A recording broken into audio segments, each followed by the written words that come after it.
to rule on the merits of the case, enabling it, if the other necessary conditions are fulfilled, to indicate provisional measures. Article 9 of the Genocide Convention provides, I quote, "Disputes between the contracting parties relating to the interpretation, application, or fulfillment of the present convention, including those relating to the responsibility of a state for genocide or for any of the other acts enumerated in Article 3, shall be submitted to the International Court of Justice at the request of any of the parties to the dispute." End of quote. South Africa and Israel are both parties to the Genocide Convention, and neither of them has entered a reservation to Article 9 or any other provision of the Convention. The Court then recalls that Article 9 of the Genocide Convention makes its jurisdiction conditional on the existence of a dispute relating to the interpretation, application, or fulfillment of the Convention. A dispute is a disagreement on a point of law or fact, a conflict of legal views or of interests between parties. In order for a dispute to exist, it must be shown that the claim of one party is positively opposed by the other. The two sides must hold clearly opposite views concerning the question of the performance or non-performance of certain international obligations. To determine whether a dispute exists in the present case, the Court cannot limit itself to noting that one of the parties maintains the Convention applies while the other denies it. Since South Africa has invoked as a basis for the Court's jurisdiction the compromissory clause of the Genocide Convention, the Court must also ascertain at the present stage of the proceedings whether it appears that the acts and omissions complained of by the applicant are capable of falling within the scope of that convention, ratio materiae. The Court recalls that for purposes of deciding whether a dispute existed between the parties at the time of the filing of the application, it takes into account, in particular, any statements or documents exchanged between the parties, as well as any exchanges made in multilateral settings. In so doing, it pays special attention to the author of the statement or document, its intended or actual addressee, and its content. The existence of a dispute is a matter for objective determination by the Court. It is a matter of substance, not a question of form or procedure. The Court notes that South Africa issued public statements in various multilateral and bilateral settings in which it expressed its view that, in light of the nature, scope, and extent of Israel's military operations in Gaza, Israel's actions amounted to violations of its obligations under the Genocide Convention. For instance, at the resumed 10th Emergency Special Session of the United Nations General Assembly on 12 December 2023, at which Israel was represented, the South African representative to the United Nations stated that, I quote, "The events of the past 6 weeks in Gaza have illustrated that Israel is acting contrary to its obligations in terms of the Genocide Convention." End of quote. South Africa recalled this statement in its note verbal of 21 December 2023 to the Embassy of Israel in Pretoria.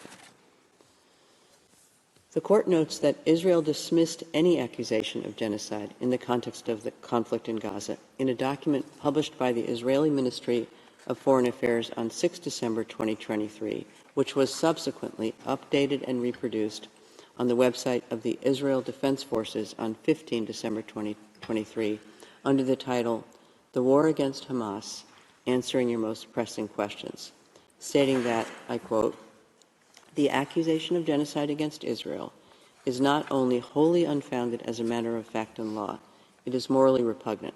End of quote. In the document, Israel also stated that, I quote, "The accusation of genocide is not just legally and factually incoherent, it is obscene, and that there was no valid basis in fact or law for the outrageous charge of genocide." End of quote. In light of the foregoing, the Court considers that the parties appear to hold clearly opposite views as to whether certain acts or omissions allegedly committed by Israel in Gaza amount to violations by the latter of its obligations under the Genocide Convention. The Court finds that the aforementioned elements are sufficient at this stage to establish prima facie the existence of a dispute between the parties relating to the interpretation, application, or fulfillment of the Genocide Convention. As to whether the acts and omissions complained of by the applicant appear to be capable of falling within the provisions of the Genocide Convention, the Court recalls that South Africa considers Israel to be responsible for committing genocide in Gaza and for failing to prevent and punish genocidal acts. South Africa contends that Israel has also violated other obligations under the Genocide Convention, including those concerning conspiracy to commit genocide, direct and public incitement to genocide, attempted genocide, and complicity in genocide. At the present stage of the proceedings, the Court is not required to ascertain whether any violations of Israel's obligations under the Genocide Convention have occurred. Such a finding could only be made by the Court at the stage of the examination of the merits of the present case. At the stage of making an order on the request for an indication of provisional measures, the Court's task is to establish whether the acts and omissions complained of by the applicant appear to be capable of falling within the provisions of the Genocide Convention. In the Court's view, at least some of the acts and omissions alleged by South Africa to have been committed by Israel in Gaza appear to be capable of falling within the provisions of the Convention. In light of the following, the Court concludes that, prima facie, it has jurisdiction pursuant to Article 9 of the Convention to entertain the case. Given this conclusion, the Court considers that it cannot accede to Israel's request that the case be removed from the general list. The Court turns next to the question of standing of South Africa. Court notes that the respondent did not challenge the standing of the applicant in the present proceedings. In the case concerning application of the Convention on the Prevention and Punishment of the Crime of Genocide, the Gambia v. Myanmar, where Article 9 of the Genocide Convention was also invoked, the Court observed that all states parties to the Convention have a common interest to ensure the prevention, suppression, and punishment of genocide by committing themselves to fulfilling the obligations contained in the Convention. Such common interest implies that the obligations in question are owed by any state party to all the other state parties to the relevant convention. They are obligations erga omnes partes, in the sense that each state party has an interest in compliance with them in any given case. The common interest in compliance with the relevant obligations under the Genocide Convention entails that any state party, without distinction, is entitled to invoke the responsibility of another state party for an alleged breach of its obligations erga omnes partes. Accordingly, the Court found that any state party to the Genocide Convention may invoke the responsibility of another state party, including through the institution of proceedings before the Court, with a view to determining the alleged failure to comply with its obligations erga omnes partes under the Convention and to bringing a failure to the end. The Court concludes prima facie that South Africa has standing to submit to it the dispute with Israel concerning alleged violations of obligations under the Genocide Convention. The Court then turns to the question of the rights whose protection is sought and the link between such rights and the measures requested. It recalls that its power to indicate provisional measures under Article 41 of the statute has as its object the preservation of the respective rights claimed by the parties in a case, pending its decision on the merits thereof. It follows that the Court must be concerned to preserve by such measures the rights which may subsequently be adjudged by it to belong to either party. Therefore, the Court may exercise this power only if it is satisfied that the rights asserted by the party requesting such measures are at least plausible. At this stage of the proceedings, however, the Court is not called upon to determine definitively whether the rights which South Africa wishes to seek protected exist. It need only decide whether the rights claimed by South Africa and for which it seeks protection are plausible. Moreover, a link must exist between the rights whose protection is sought and the provisional measures being requested. The Court recalls that in accordance with Article 1 of the Convention, all states parties thereto have undertaken to prevent and to punish the crime of genocide. Article 2 provides that, I quote, genocide means any of the following acts committed with an intent to destroy in whole or in part a national, ethnical, racial, or religious group as such. A, killing members of the group. B, causing serious bodily or mental harm to members of the group. C, deliberately inflicting on the group conditions of life calculated to bring about its physical destruction in whole or in part. D, imposing measures intended to prevent births within the group. E, forcibly transferring children of the group to another group. End of quote. Pursuant to Article 3 of the Genocide Convention, the following acts are also prohibited by the Convention: conspiracy to commit genocide, direct and public incitement to commit genocide, attempt to commit genocide, and complicity in genocide.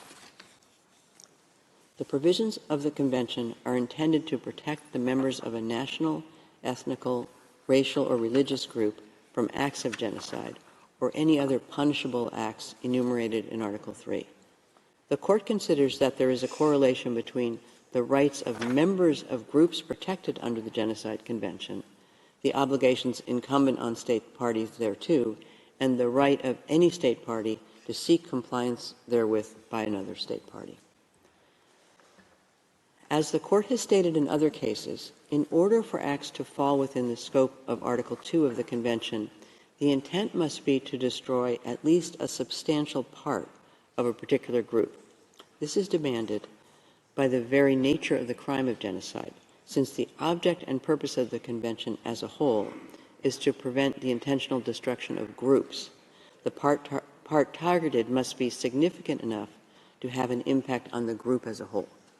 The Palestinians appear to constitute a distinct national, ethnical, racial, or religious group, and hence a protected group within the meaning of Article 2 of the Genocide Convention. The Court observes that, according to United Nations sources, the Palestinian population in the Gaza Strip comprises over 2 million people. Palestinians in the Gaza Strip form a substantial part of the protected group. The Court notes that the military operation being conducted by Israel following the attack of 7 October 2023 has resulted in a large number of deaths and injuries, as well as massive destruction of homes, the forcible displacement of the vast majority of the population, and extensive damage to civilian infrastructure.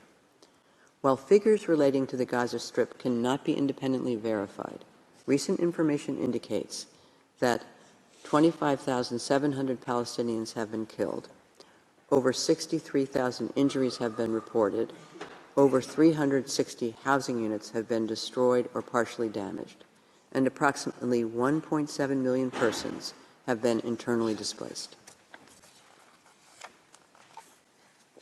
The Court takes note in this regard of the statement by the United Nations Undersecretary General for Humanitarian Affairs and Emergency Relief Coordinator, Mr. Martin Griffiths, on 5 January 2024.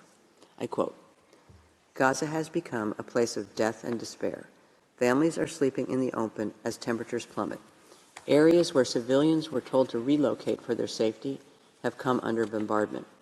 Medical facilities are under relentless attack. A public health disaster is unfolding. Gaza has simply become uninhabitable. Its people are witnessing daily threats to their very existence while the world watches on." End of quote.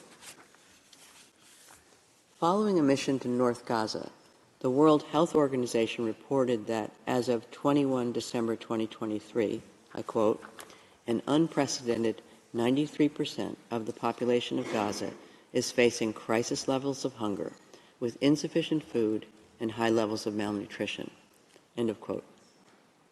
The Court further notes the statement issued by the Commissioner General of the United Nations Relief and Works Agency for Palestine Refugees in the Near East, or UNRWA, Mr. Philippe Lazzarini, on 13 January 2024.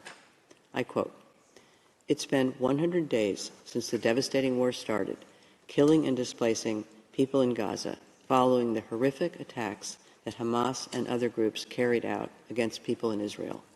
It's been 100 days of ordeal and anxiety for hostages and their families. In the past 100 days, sustained bombardment across the Gaza Strip caused the massive displacement of a population that is in a state of flux, constantly uprooted and forced to leave overnight, only to move to places which are just as unsafe. This war affected more than 2 million people, the entire population of Gaza. Many will carry lifelong scars, both physical and psychological. The vast majority, including children, are deeply traumatized.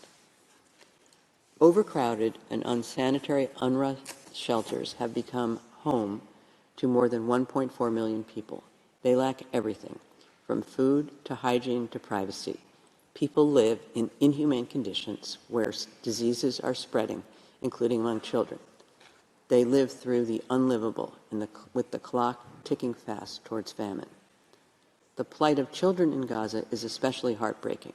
An entire generation of children is traumatized and will take years to heal. Thousands have been killed, maimed, and orphaned. Hundreds of thousands are deprived of education. Their future is in jeopardy with far-reaching and long-lasting consequences. The UNRWA Commissioner General also stated that the crisis in Gaza is, I quote, compounded by dehumanizing language, end of quote. In this regard, the court has taken note of a number of statements made by senior Israeli officials. It calls attention in particular to the following examples. On 9 October 2023, Mr. Yoav Gallant, Defense Minister of Israel, announced that he had ordered a complete siege of Gaza City, and then that there would be no electricity, no food, no fuel, and that everything was closed. On the following day, Minister Gallant stated, speaking to Israeli troops on the Gaza border, I quote, "I have released all restraints. You saw what we are fighting against. We are fighting human animals. This is the ISIS of Gaza. This is what we are fighting against. Gaza won't return to what it was before. There will be no Hamas. We will eliminate everything. If it doesn't take one day, it will take a week. It will take weeks or even months. We will reach all places." End of quote. On 12 October 2023, Mr. Isaac Herzog, President of Israel, stated, referring to Gaza, I quote, "We are working, operating militarily according to rules of international law, unequivocally. It is an entire nation out there that is responsible. It is not true, this rhetoric about civilians not aware, not involved. It is absolutely not true. They could have risen up. They could have fought against that evil regime which took over Gaza in a coup d'etat. But we are at war. We are at war. We are at war. We are defending our homes. We are protecting our homes. That's the truth. And when a nation protects its home, it fights. And we will fight until we break their backbone." End of quote. On 13 October 2023, Mr. Israel Katz, then Minister of Energy and Infrastructure of Israel, stated on X, formerly Twitter, I quote, "We will fight the terrorist organization Hamas and destroy it. All the civilian population in Gaza is ordered to leave immediately. We will win. They will not receive a drop of water or a single battery until they leave the world." End of quote. The court also takes note of a press release of 16 November 2023, issued by 37 special rapporteurs, independent experts, and members of working groups part of the special procedures of the United Nations Human Rights Council, in which they voiced alarm over, I quote, "discernibly genocidal and dehumanizing rhetoric coming from senior Israeli government officials." End of quote. In addition, on 27 October 2023, the United Nations Committee on the Elimination of Racial Discrimination observed that it was highly concerned about the sharp increase in racist hate speech and dehumanization directed at Palestinians since 7 October. In the court's view, the aforementioned facts and circumstances are sufficient to conclude that at least some of the rights claimed by South Africa and for which it is seeking protection are plausible. This is the case with respect to the right of Palestinians in Gaza to be protected from acts of genocide and related prohibited acts identified in Article 3, and the right of South Africa to seek Israel's compliance with the latter's obligations under the Convention. The Court then turns to the condition of the link between the plausible rights claimed by South Africa and the provisional measures requested. It considers that by their very nature, at least some of the provisional measures sought by South Africa are aimed at preserving the plausible rights it asserts on the basis of the Genocide Convention in the present case, namely, the right of the Palestinians in Gaza to be protected from acts of genocide and related prohibited acts mentioned in Article 3, and the right of South Africa to seek Israel's compliance with the latter's obligations under the Convention. Therefore, a link exists between the rights claimed by South Africa that the Court has found to be plausible and at least some of the provisional measures requested. The Court turns next to the question of risk of irreparable prejudice and urgency.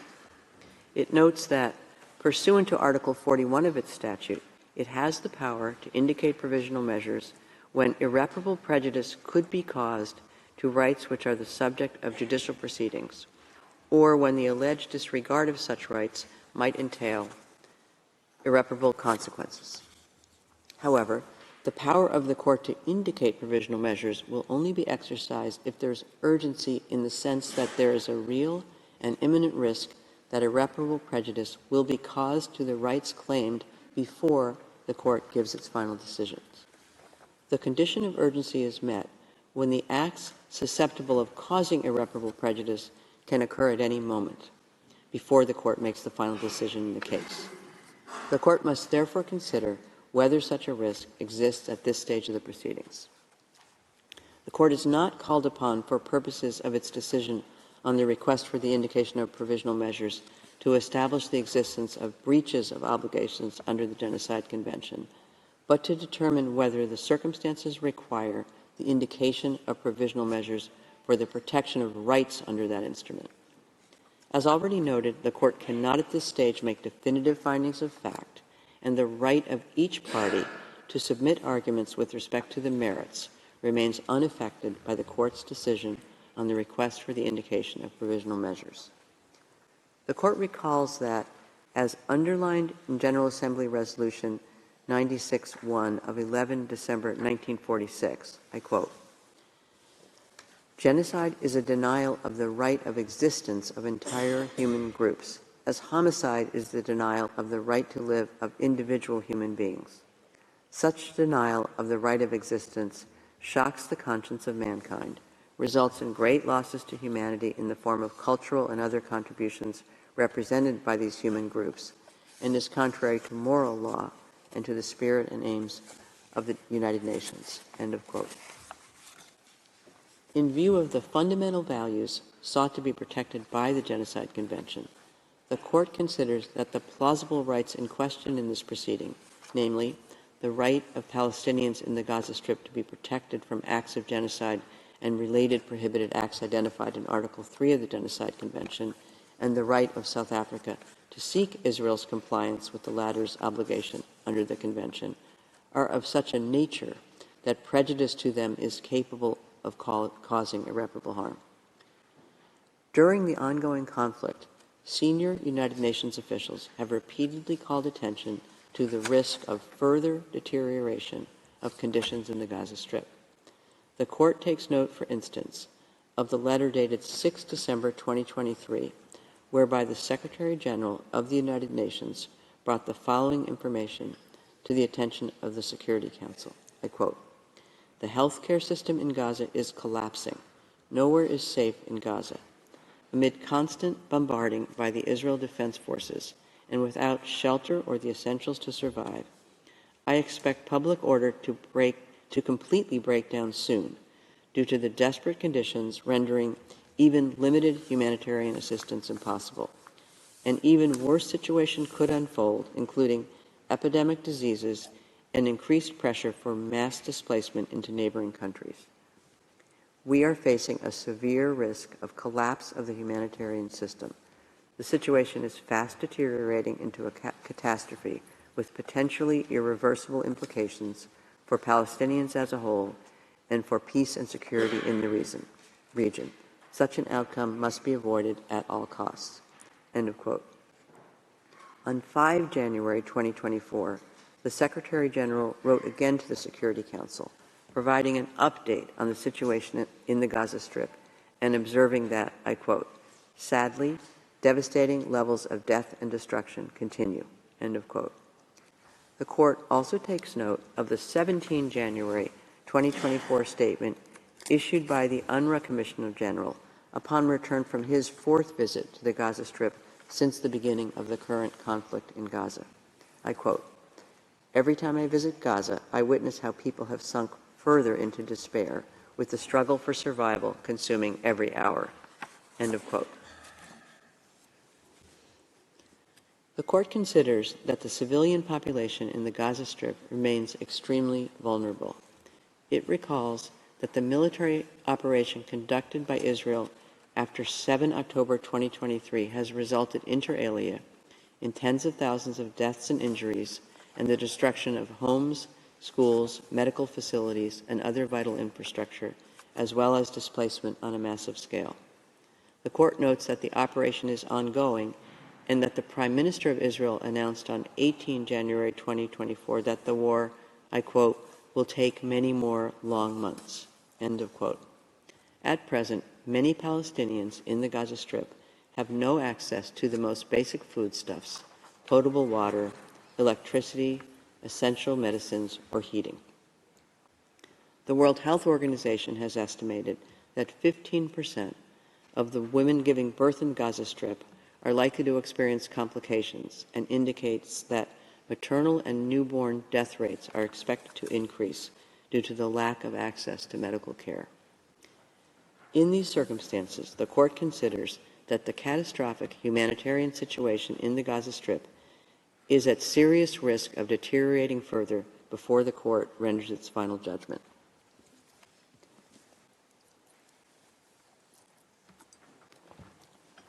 The court recalls Israel's statement that it has taken certain steps to address and alleviate the conditions faced by the population in the Gaza Strip. The court further notes that the Attorney General of Israel recently stated that a call for intentional harm to civilians may amount to a criminal offense, including that of incitement, and that several such cases are being examined by Israeli law enforcement authorities. While such steps are to be encouraged, they are insufficient to remove the risk that irreparable prejudice will be caused before the court issues its final decision in the case. In light of the foregoing, the court considers that there is urgency in the sense that there is a real and imminent risk that irreparable prejudice will be caused to the rights found by the court to be plausible before it gives its final decision. The court concludes, on the basis of the aforementioned considerations, that the conditions required by its statute for it to indicate provisional measures are met. It is therefore necessary, pending its final decision, for the court to indicate certain measures in order to protect the rights claimed by South Africa that the court has found to be plausible. The court recalls that it has the power under its statute, when a request for provisional measures has been made, to indicate measures that are in whole or in part other than those requested. In the present case, having considered the terms of the provisional measures requested by South Africa and the circumstances of the case, the court finds that the measures indicated need not be identical to those requested. The court considers that, with regard to the present situation, Israel must, in accordance with its obligations under the Genocide Convention, in relation to Palestinians in Gaza, take all measures within its power to prevent the commission of all acts within the scope of Article 2 of the Convention, in particular, a. killing members of the group, b. causing serious bodily or mental harm to members of the group, c. deliberately inflicting on the group conditions of life calculated to bring about its physical destruction in whole or in part, and d.